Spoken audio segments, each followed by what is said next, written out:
नमस्कार, आपकी बात में आप सभी का स्वागत है। मैं हूं मनोज मनी। दिल्ली नगर निगम चुनाव परिणाम आने के बाद भी अभी राजनीतिक सरगर्मी नहीं रुकी है। अभी इस बात पर चर्चा हो रही है कि कहां कौन उम्मीदवार किस कारण से हारा। अभी मैं हूं अंबेडकर नगर में और हमारे साथ हैं भाजपा के कर्मठ अनुभवी नेता अजय गुप्ता जी। हम इनसे बात करते हैं अभी हाल ही में हुए निगम चुनाव के बारे में और राजनीतिक परिदृश्य पर भी इनसे चर्चा करते हैं। अजय जी, आपका स्वागत है। बहुत बहुत धन्यवाद आपका। ये नगर निगम के जो चुनाव हुए हैं, इसमें आप क्या देख रहे हैं और इसको किस रूप में ले रहे हैं? नगर निगम के चुनावों में भारतीय जनता पार्टी ने बहुत अच्छा परफॉर्म किया है। 104 सीटें आना और 15 वर्षों का शासन और 36 से 40% बढ़ना, ये जनता का प्यार ही दिखता है इसमें। तो मेरा मानना ये है कि बीजेपी ने बहुत बढ़िया परफॉर्म किया है दिल्ली के अंदर। तो एक विषय और जो अभी लोगों में चर्चा हो रही है कि आप 20-25 साल से 25 साल से अधिक समय से कांग्रेस पार्टी में थे और अभी भाजपा ज्वाइन किया है आपने। क्या कारण रहा, क्यों भाजपा आपने ज्वाइन किया और कांग्रेस क्यों छोड़ी?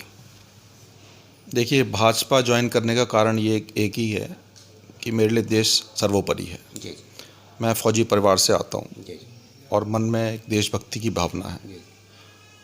मोदी जी जिस विकास की गंगा को आगे ले जा रहे हैं और उनमें एक देशभक्ति की भावना है, तो उससे प्रेरित होकर मैंने भाजपा ज्वाइन की है। दूसरी बात, कांग्रेस के अंदर नेतृत्व कई वर्षों से कमज़ोर होते जा रहा है और वही हालत प्रदेश की भी है। तो इसी वजह से मैंने भाजपा को प्रायोरिटी दी, देशभक्ति के नाते, देश प्रेम की वजह से। अच्छा, खानपुर वार्ड है, यहाँ आप रहते हैं, अंबेडकर नगर में काफ़ी समाज सेवा किया है आपने, तो अपने समाज सेवा के बारे में भी बताइए कि क्या क्या काम आपने पहले किया। देखिए, मैं काफ़ी समय से राजनीति से जुड़ा रहा हूँ। जी जी। और शुरुआती दौर से तो हम छोटे कार्यकर्ता थे। जी। जब विधायिका बनी उसके बाद से काम करना शुरू किया था पार्टी के लिए। जैसे जैसे समय बढ़ता गया, ये क्षेत्र नेगेटिव क्षेत्र था जी। बैंक की नज़रों में, पब्लिक की नज़रों में भी। बैंक यहाँ कोई नहीं आते थे, लोन लोगों का पास नहीं होता था और इस क्षेत्र को लोग पिछड़ा समझते थे। जी जी। जब शीला जी की सरकार थी, जी उस समय सारे रोड नोटिफाइड हो रहे थे। जी। तो देवली रोड व्यापार संघ के माध्यम से जी हमने इस रोड को नोटिफाइड श्रेणी में शामिल करवाया। जी। शामिल करवाने के बाद ये एरिया पॉजिटिव हो गया। यहाँ बैंक्स भी आ गए, बड़े बड़े प्रतिष्ठान भी आए, बड़े बड़े शोरूम्स भी आए। तो इससे एक फ्लरिशमेंट आया इस क्षेत्र के अंदर। दूसरा, पानी की बहुत समस्या थी। आदरणीय चौधरी प्रेम सिंह जी जो स्पीकर थे, वो इस क्षेत्र के विधायक रहे, तो हमने पानी के लिए भी बहुत संघर्ष किया अपनी पार्टी के खिलाफ ही।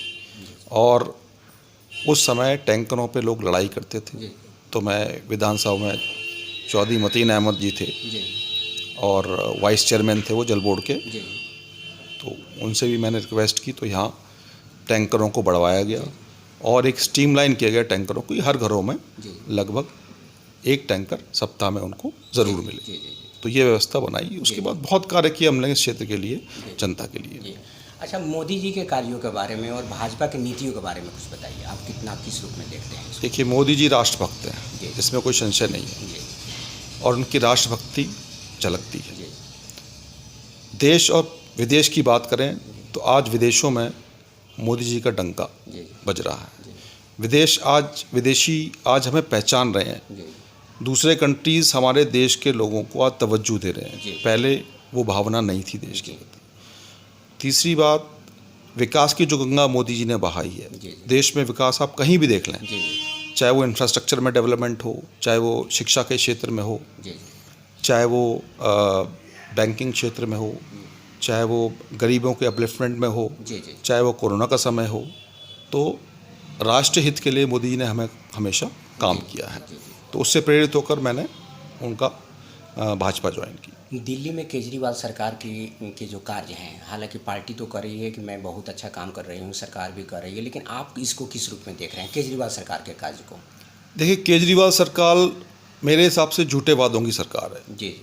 दिल्ली को नरकिस्तान इन्होंने बना दिया। पिछले 9 साल के शासन में आप देखें तो दिल्ली जो है दिल्ली नहीं रही। राष्ट्रीय राजधानी क्षेत्र दिल्ली अब ऐसा लगता है कि जैसे एक हम किसी ऐसे कंट्री में आ गए हैं जहाँ हालत बहुत ख़राब है, पानी की व्यवस्था अस्त व्यस्त है, सड़कें नहीं हैं और लोग परेशान हैं। तो स्थिति बहुत कामोबेश अच्छी नहीं है दिल्ली की। पॉल्यूशन इतना ज़्यादा हो गया है, समस्याएं ही समस्याएं। जी जी। अच्छा, आप अपने विधायक के बारे में, अम्बेडकर नगर के जो विधायक अजय दत्त जी हैं, उनके कार्यों से आप कितना खुश हैं या किस रूप में ले रहे हैं? देखिए, अम्बेडकर नगर के विधायक साहब जो हैं, आप खुद अपने आप देख लीजिए, खानपुर वार्ड के लोगों ने उनको नकार दिया। मैंडेट से आप समझ सकते हैं। जी जी। भाजपा आई, जी भाजपा जीत के इस वार्ड से आ जी। गई। तो आप खुद समझ लीजिए पब्लिक क्या चाहती है। जी जी जी।